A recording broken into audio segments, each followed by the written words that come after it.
Welcome back to another reading and correcting of A Wasteful Death with me, Kindar, the Tiger Writes, and Ty, the Tiger Supervisor. Today we're doing Chapter 8.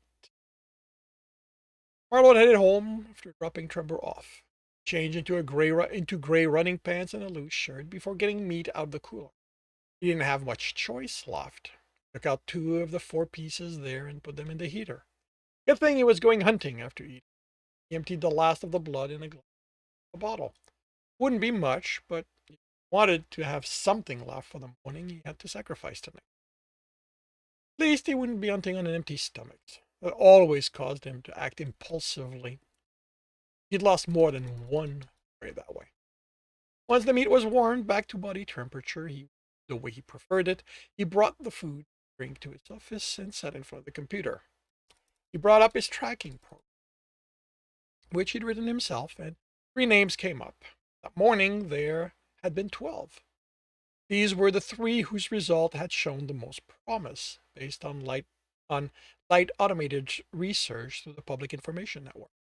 He changed the display and each name was joined with a picture of the person, as well as information on them, the company they worked for, their position there, and where they lived.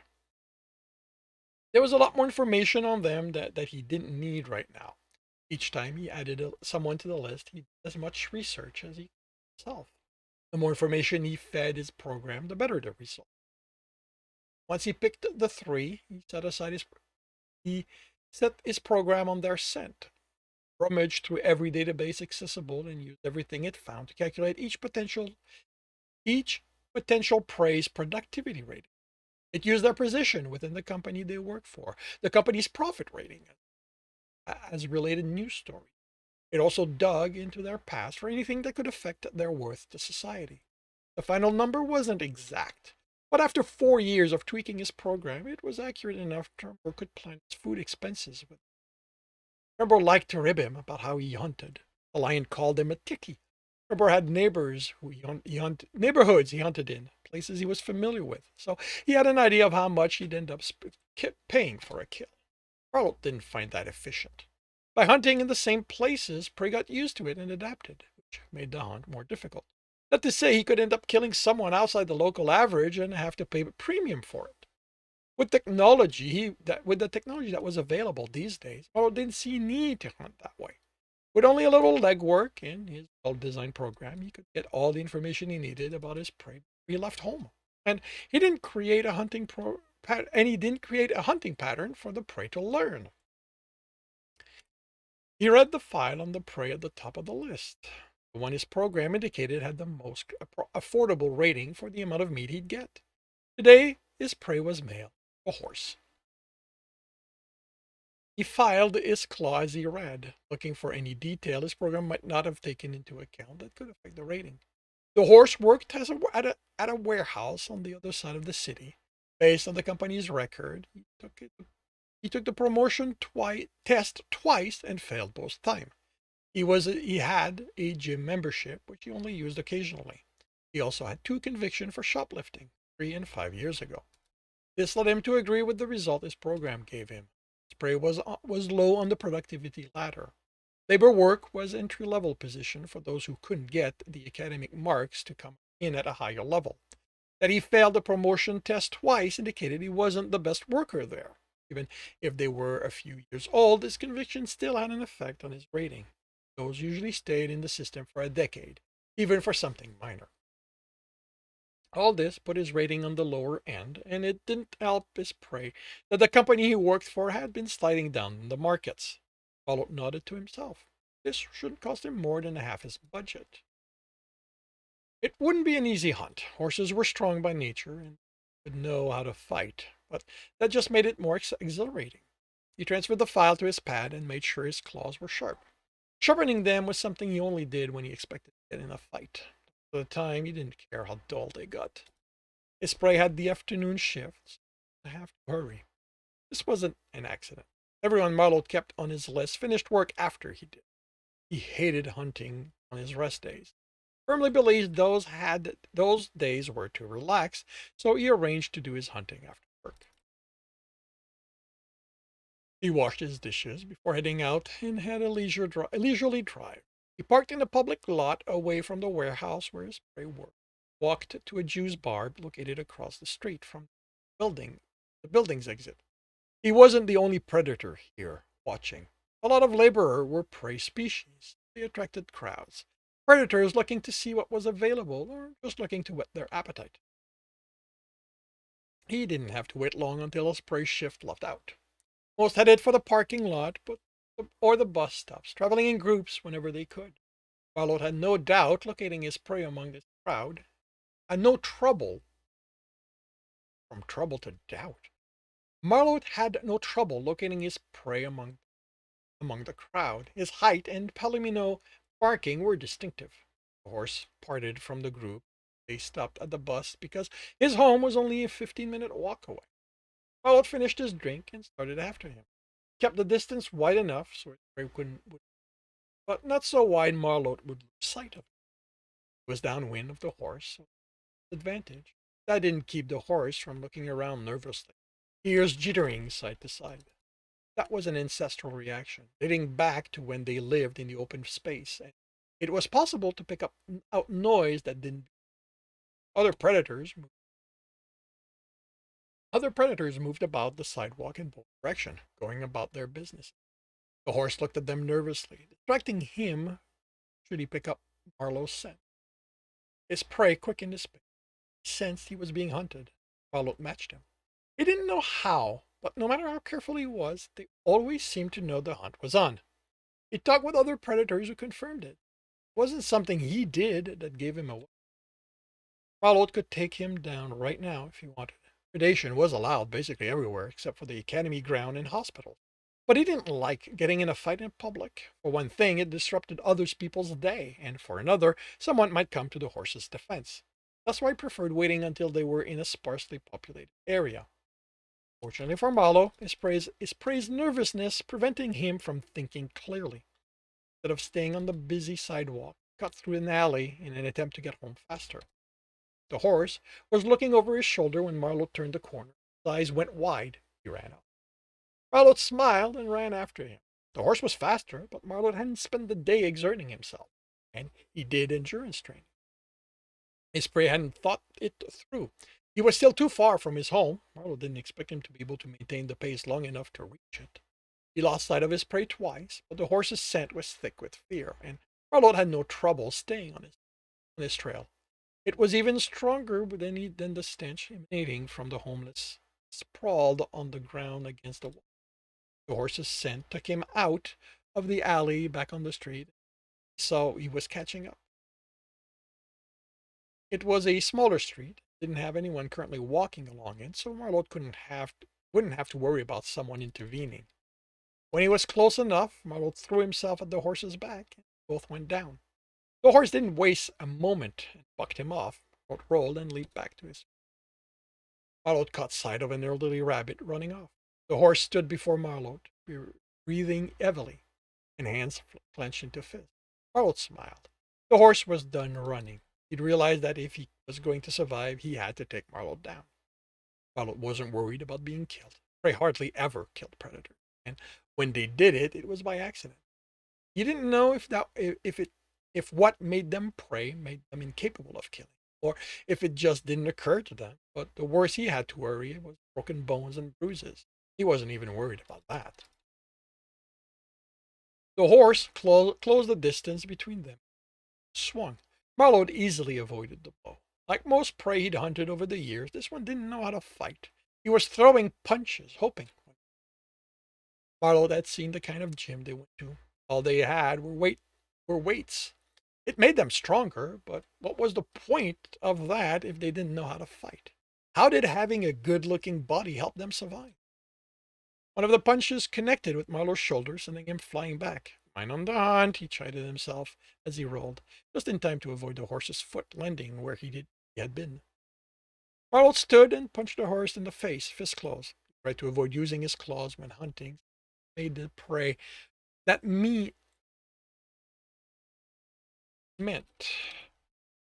the prey would lose blood. He only used them if this prey ended up being a better fighter than he expected. He wasn't going to need them here. The horse continued swinging wildly. Marlot focused on avoiding them, only throwing one of his own when he had a clear opening. He let the horse exhaust him. His prey, did, his prey didn't know enough to realize what was happening, so he fought with all he had. It didn't take long for the horse's breathing to become labored. His punches were now easier to avoid as he slowed down. Marlot waited for an opening, clocked the horse across the muzzle with a double-handed fist. The horse's head spun, taking his body with it, and making him buckle at the knee. Before he could shake off the dizziness, Marlot took his head in both hands and twisted hard. The horse crumpled to the ground, neck broken. Marlot closed and opened his eyes, trying to force the pain to recede. The horse's muzzle had been a lot harder than he expected. He wondered if he should look into getting the protective gloves he'd seen advertised. Once he trusted his fingers to do finer work, he searched through the horse's pocket for his wallet, took the ID card out and put the wallet back in his jacket, pocketed the card and lifted the horse over his shoulder. On the walk to his car, predators Marlot passed.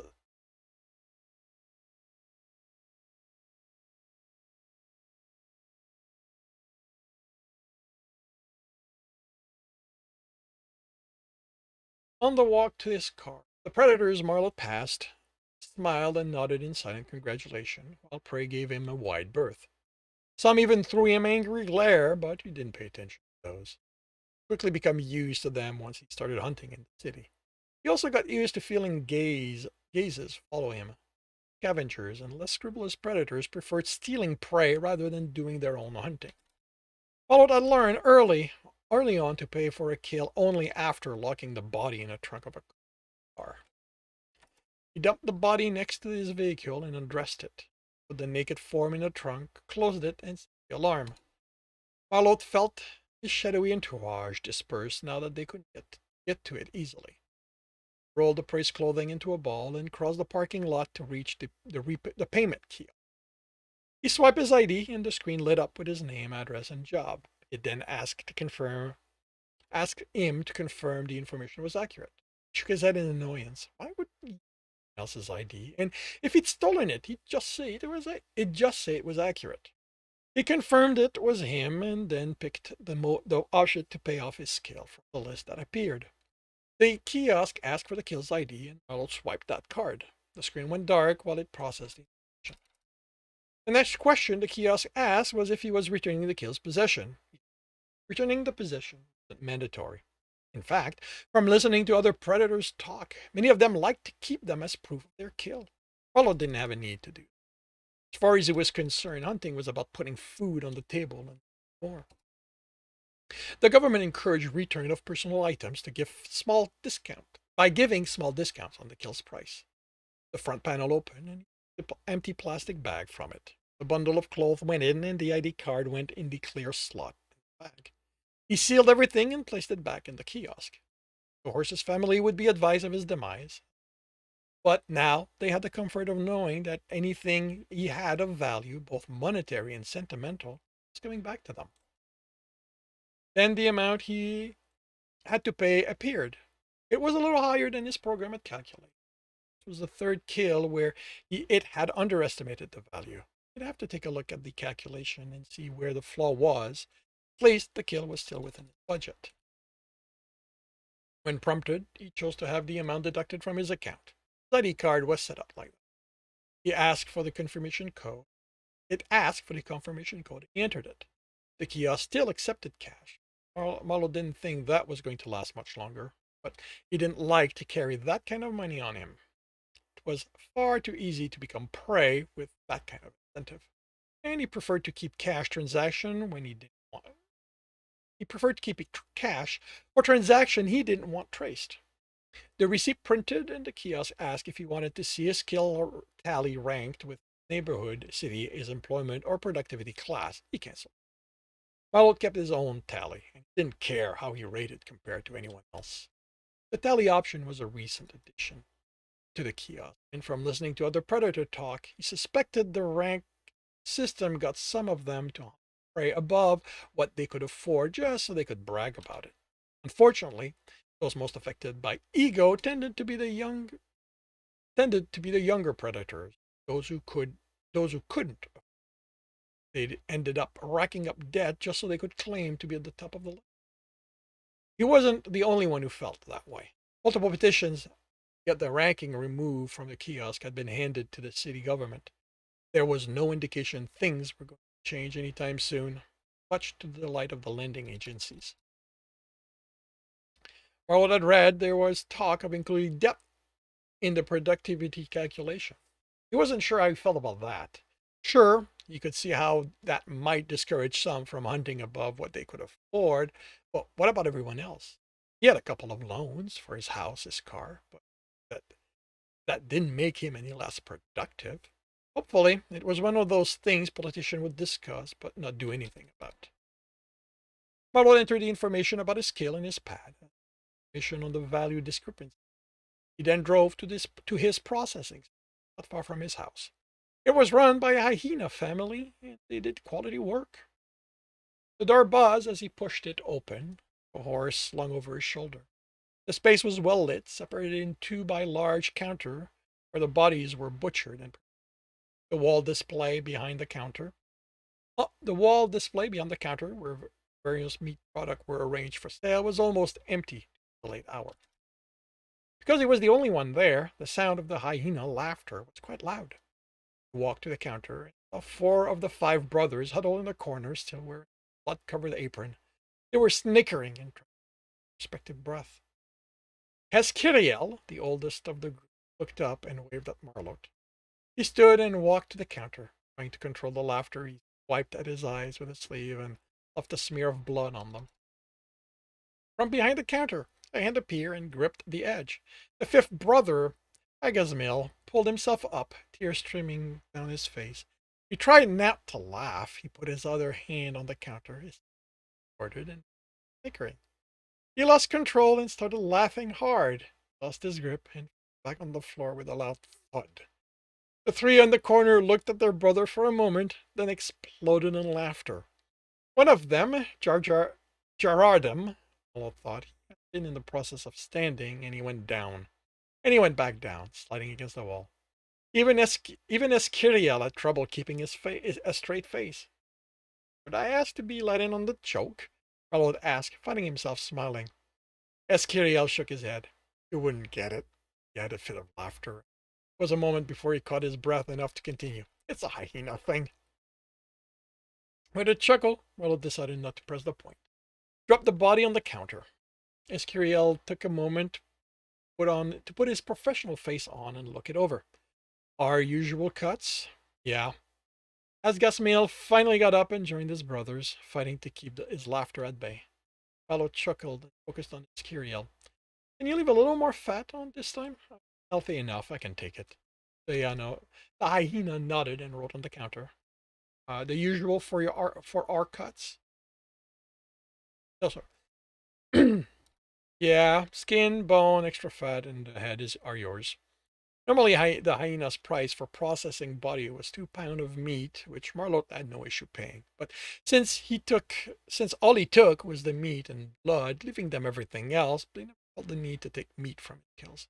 You can take 10 quarts of blood. I won't be able to drink everything you'll get out of it before it goes bad. The hyena were proficient at using everything that wasn't edible to earn extra money. They tanned the hide to resell to the clothing industry, and the bones and fat went to the farmers. Marlot never asked what they did with the heads. Didn't want to know. You're one of the few that leaves us the fat anymore, as Kiriel commented as he traced the cut line on the horse. Ever since that new fake meat hit the market, the demand for fat's gone way up. Now predators are selling it directly to the farmers. Marlot shrugged. I have enough to do already without having to navigate the markets. You guys are willing to do the work, and you should earn the reward. Always appreciated. And that reminds me, Cyril picked a pie off the display and handed it to Marlot. Mom made it this morning. Thanks. Marlot ate it in a few bites. It was a mixture of meat and vegetable in a thick, slightly spicy sauce, wrapped in a crusty bread dough. It was delicious. Marlot had trouble making sure he ate vegetables. He didn't particularly care for them. But even if he managed to work up the patience to learn how to bake like Eskiriel's mother, he would never have that problem again. Wait, what? Oh, but if he ever managed to work up the patience to learn to bake like Eskiriel's mother, he would never have that problem again. Thank your mother for me. This was delicious. Your meat's going to be ready tomorrow morning. Come pick up pick it up early. I can tell her you can tell her herself. You can tell her yourself. And this concludes chapter 8 of A Waste. If you are enjoying this, please leave a like. If you want to know when the next one is going to be, subscribe and hit the bell. If you want to read the book as well as the other in the series, they are available on all major e-retailers. You want to support me? That's on my Patreon, where you can also get access to just about everything I've written. And if you want to listen to me do these live, it's every Tuesday morning, 8 a.m. Eastern Time on Twitch. The links are in the notes. With that, I shall wish you a good day.